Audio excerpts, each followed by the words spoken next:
Bonjour à tous, voici le premier cours sur le système digestif, toujours dans le module sur la nutrition.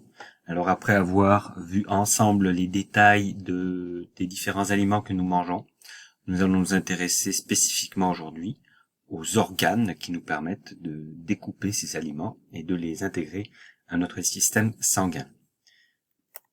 Dans un premier temps, nous allons nous intéresser à l'organisation générale du système digestif, puisque c'est de ça dont nous parlons aujourd'hui. Le système digestif a trois grandes fonctions. Nous avons un ensemble d'organes dont l'objectif est de découper les aliments que nous consommons.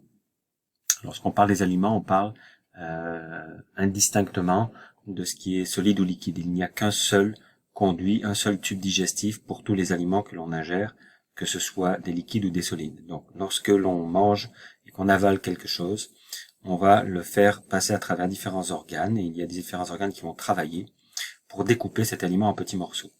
Dans un deuxième temps, les morceaux qui auront été rendus très petits vont rentrer dans notre sang, et c'est l'objectif principal de la digestion, d'intégrer au sang ou à la lymphe, qui est un autre liquide qui circule dans notre corps, les différents petits morceaux. À la fin, nous allons nous débarrasser des déchets, de tout ce qui n'aura pas été intégré à notre sang. Donc, il y aura plusieurs molécules qui ne seront pas rentrées dans le sang et dont on va se débarrasser. Alors, la première étape s'appelle la digestion. À proprement parler, c'est l'étape de découpage des gros aliments que l'on mange en petits morceaux. Ces petits morceaux, on les appelle des nutriments. La deuxième étape, ça s'appelle l'absorption. C'est l'étape où l'on absorbe les petits nutriments et où on les rentre dans le sang ou la lymphe. Et dans la troisième étape, nous allons avoir l'excrétion. Donc, c'est se débarrasser des déchets dont nous n'avons pas besoin.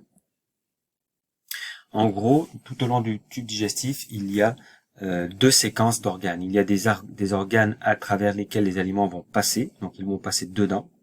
Et il y a des organes qui sont à côté du tube digestif et qui vont envoyer des substances pour aider à la digestion. Donc, dans un premier temps, les aliments vont passer dans la bouche, au moment où on mâche, où on écrase avec nos dents les aliments, et même il y a la salive qui travaille à la digestion. Dans un deuxième temps, les aliments, au moment où on va avaler, ils vont descendre dans l'œsophage et vont se retrouver dans ce petit sac extensif qui s'appelle l'estomac. L'estomac va participer à la digestion, va libérer différentes enzymes, donc des substances chimiques pour aider à la digestion, puis il va envoyer le résultat de la digestion, un liquide, une sorte de soupe, qu'il va envoyer à travers l'intestin grêle qui est ici en rose. L'intestin grêle, c'est là où se déroule l'absorption, à proprement parler. C'est là où les nutriments vont rentrer dans le sang. Donc il y a de nombreux vaisseaux sanguins qui se promènent dans cette section. Puis les déchets vont être envoyés à travers le gros intestin, qui est la dernière partie du tube digestif. Donc là, ce que l'on voit à gauche du schéma, ce sont tous les organes à l'intérieur desquels les aliments vont passer. Mais il y a des aliments dans lesquels, des organes dans lesquels les aliments ne passeront pas, ils ne passeront pas dedans, mais qui sont à côté. Ce sont des glandes et elles vont donc libérer des substances chimiques pour aider à la digestion. Donc, on va avoir les glandes salivaires dans la bouche qui vont libérer de la salive. Alors, on comprend bien que les aliments ne passent pas dans les glandes salivaires. Ce sont des petits sacs qui envoient des substances chimiques dans la bouche qui vont aider à la digestion, notamment des glucides. Ensuite, nous allons avoir le les glandes gastriques, pour être dans le bon ordre. Les glandes gastriques, ce sont des glandes qui sont sur les parois de l'estomac et qui vont libérer les substances qui permettent la digestion des aliments. Ensuite, il va y avoir le foie, la vésicule biliaire et le pancréas, donc qui, au même endroit, vont libérer des substances chimiques pour aider à la digestion. Donc, juste après l'estomac, à l'entrée de l'intestin grêle, ici, le foie, la vésicule biliaire et le pancréas libèrent des substances pour aider la digestion. Puis, on va avoir, sur les parois de l'intestin grêle lui-même, des glandes qui, elles aussi, vont libérer des substances chimiques pour finir la digestion avant l'absorption, et on les appelle les glandes intestinales, bien sûr. Glandes salivaires pour la salive, le foie, c'est l'immense organe qui est ici. Les glandes gastriques, gastro-gastriques, ça veut dire, c'est l'adjectif qui fait référence à l'estomac. Le pancréas, on va en reparler à plusieurs reprises, il est ici, caché derrière l'estomac. Et les glandes intestinales, évidemment, elles sont dans les intestins, dans l'intestin grêle. Alors, pour y aller plus en détail, dans la bouche, lorsque l'on mâche, eh bien, les aliments se retrouvent mêlés à la salive. Il y a 3 glandes salivaires du côté gauche de notre mâchoire et 3 glandes salivaires du côté droit. On a donc plusieurs glandes salivaires qui libèrent de la salive, entre 1 litre et 1 litre et demi par jour, qui vont libérer de l'eau et une enzyme en particulier qui s'appelle amylase. Nous en reparlerons un peu plus tard.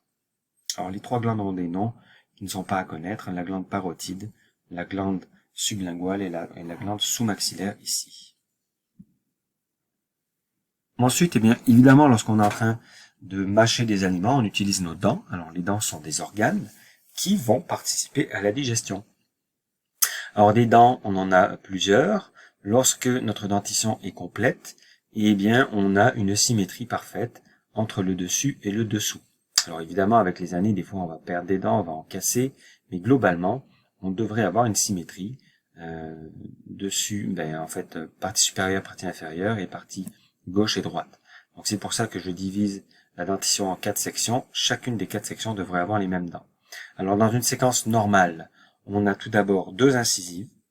Ce sont les dents plates, les palettes, comme on les appelle, donc qui servent surtout à accrocher les aliments, attraper les aliments. Ensuite, on a les canines qui servent à les percer, à les maintenir, donc à les éventuellement à les commencer à les broyer. On en a une. Et ensuite, on a les dents que l'on utilise le plus quand on mange, ce sont les molaires et les prémolaires. Alors les prémolaires sont avant les molaires, il y en a 2, et des molaires, on en a 3 normalement. Alors je dis bien normalement parce que pour beaucoup de personnes, la dernière molaire ne sortira pas, c'est la fameuse dent de sagesse, et pour beaucoup de personnes, on a seulement 2 molaires qui vont être après les 2 prémolaires, la troisième étant cachée dans la gencive.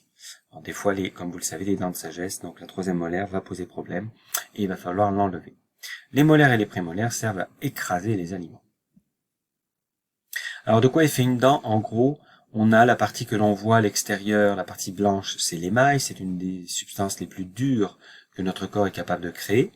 Alors heureusement, puisque avec nos dents, on va broyer différents aliments potentiellement durs eux aussi, comme des noix par exemple, qui peuvent être assez durs et qu'il faut pouvoir écraser sans abîmer évidemment les tissus.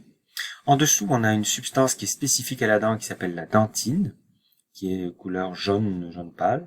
Et en dessous, on a la pulpe, qui est à proprement parler la zone d'irrigation des cellules sanguines. La dentine, ce sont des cellules, l'émail non. L'émail, ce sont des matériaux minéraux essentiellement, calcium notamment, mais pas seulement, qui vont s'accumuler en surface. Mais en dessous, la dentine, ce sont des cellules. Elles ont besoin de nutriments, d'oxygène et de glucose notamment pour fonctionner. Alors il y a des vaisseaux sanguins dans la pulpe pour irriguer ces cellules de la dentine. Et ce que vous voyez en bleu habituellement, ce sont les petites veines qui repartent de l'intérieur de la dent. En rouge, ce sont les petites artères qui amènent le sang. Et globalement, on a même des petits nerfs, c'est ce que vous voyez en blanc, qui vont être responsables de la sensation de douleur éventuellement lorsqu'il y a un problème. Alors tout cet ensemble-là, émail, dentine et pulpe, eh bien en fait c'est inséré à l'intérieur d'un os, donc les os de la mâchoire que vous voyez ici représentés en orange et beige. Et comme vous le savez, donc nos dents sont encastrées dedans.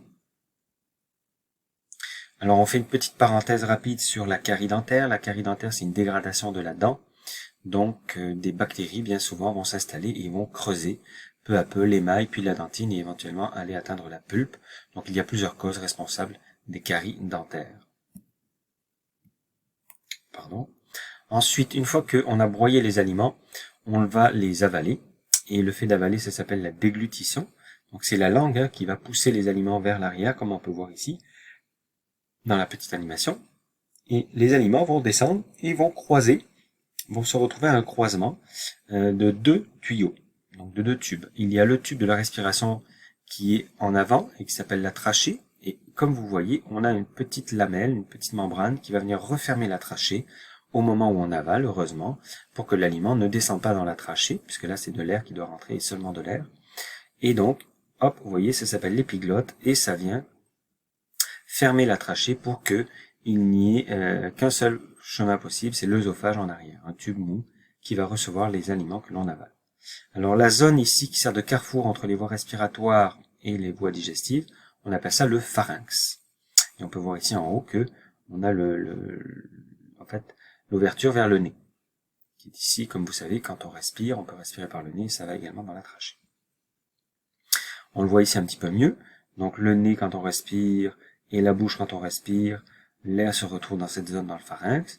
Et quand on avale les aliments, eh bien également ça se retrouve dans le pharynx. Alors la différence, c'est que lorsque l'on avale, eh bien la luette en haut et l'épiglotte en bas vont fermer les voies respiratoires pour que l'aliment n'ait qu'un seul chemin, l'œsophage. Donc la luette en haut et l'épiglotte en bas. Ici vous avez une gorge vue eh bien comme un médecin par exemple qui est en train de sculpter, voici ce qu'il voit. Donc il voit le fond de la gorge, c'est le pharynx, et on voit ici donc différentes sections, on voit les dents apparaître sur les côtés et la langue. Donc lorsqu'on avale, c'est ici que ça descend. Alors on retrouve les aliments dans le tube mou qui s'appelle l'œsophage, qui est capable de faire avancer les aliments. Il a quelques petits muscles, on verra ça un petit peu plus tard, qui vont pousser les aliments vers l'estomac. C'est le seul but de l'œsophage, c'est de relier la cavité buccale, la bouche, à l'estomac. Œsophage. On se retrouve dans l'estomac. L'estomac, c'est un petit sac extensible. Comme vous le savez, on peut manger une relativement grande quantité d'aliments. Donc on va bien sentir que notre ventre va gonfler. Donc les parois sont relativement élastiques. Et l'estomac, c'est le premier endroit où il y a une grosse dégradation chimique des aliments. Donc il y a plein de substances chimiques qui sont libérées là-dedans. Les aliments peuvent rester plusieurs minutes, voire plusieurs heures dedans, dépendamment de leur consistance. Et l'estomac travaille en milieu très acide. Alors pour pouvoir travailler et broyer les aliments, parce qu'ils bougent, ils se contractent avec des muscles, et pour pouvoir faire baigner les aliments dans le mélange acide, eh bien il y a deux petits muscles en forme d'anneau à l'entrée et à la sortie qui vont fermer donc l'œsophage et l'intestin grêle pour que les aliments ne sortent pas pendant la digestion. Donc on appelle ce genre de muscle en forme d'anneau des sphincters. Le liquide qui se forme à l'intérieur, ça s'appelle le chyme. C-H-Y-M-E, c'est le résultat de la dégradation chimique que l'on peut observer dans l'estomac. On a dit tout à l'heure que dans l'estomac, il y a des petites glandes représentées en bleu ici, les glandes gastriques. Ce sont elles qui vont libérer les acides notamment et les enzymes, donc les substances chimiques qui vont dégrader les aliments. Alors il se trouve que elles vont libérer des acides parce que les enzymes travaillent mieux en milieu acide, et il faut donc que l'estomac libère du mucus, une substance chimique pour se protéger de ses propres acides. Donc il y a en surface de la paroi de l'estomac une petite substance qui protège l'estomac lui-même pour qu'il ne se digère pas lui-même. Alors voilà, il y a évidemment des petits problèmes de santé reliés à l'estomac, notamment une mauvaise fermeture par exemple du sphincter ici, qui va permettre aux aliments et notamment aux liquides acides de remonter, c'est ce qu'on appelle les remontées acides ou l'acidité gastrique. Il peut y avoir d'autres problèmes qui causent ce genre de remontée. On en voit ici une liste.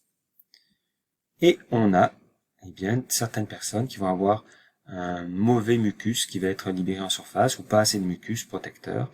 Donc à ce moment-là, les acides vont attaquer l'estomac lui-même, ce qui est très douloureux. On appelle ça un ulcère.